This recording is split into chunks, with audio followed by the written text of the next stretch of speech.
Line Arabian dates. இப்போ அது லயனா டே. இது தரும் ஆரோக்கியம் இயற்கையானது. லயனா பிரீமியம் டேட்ஸ். இந்தியாவில் 14 நகரங்கள் கடும் வெப்ப அலையால் பாதிக்கப்பட வாய்ப்புள்ளது என ஆக்ஸ்போர்டு பல்கலைக்கழகம் வெளியிட்ட ஆய்வறிக்கையில் தெரிவிக்கப்பட்டது. உலக அளவில் 10 லட்சத்திற்கும் மேற்பட்ட மக்கள் தொகை கொண்ட 205 நகரங்களில் வெப்பத்தின் தாக்கம் ஆய்வு செய்யப்பட்டது.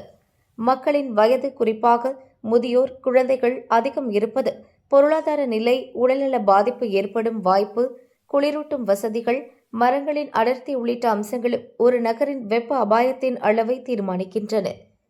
உலக அளவில் வெப்ப அலையால் அதிக ஆபத்தில் உள்ள நகரமாக ஈராக்கின் அல் பஸ்ரா முதலிடத்திலும், குஜராத்தின் அகமதாபாத் 2வது இடத்திலும் உள்ளன. 3வது இடத்தில் மேற்கு ஆப்பிரிக்க நாடான மாலியின் பமாகோ உள்ளது. இந்த பட்டியலில் சென்னை, மதுரை உள்ளிட்ட 14 இந்திய நகரங்கள் முதல் 50 இடங்களை பிடித்துள்ளன. ஒட்டுமொத்தமாக அதிக வெப்ப பாதிப்புக்கு வாய்ப்புள்ள 95% நகரங்கள் இந்தியா, பாகிஸ்தான், நைஜீரியா, கானா ஆகிய 4 நாடுகளிலும் உள்ளதாக ஆய்வறிக்கையில் தெரிவிக்கப்பட்டுள்ளது.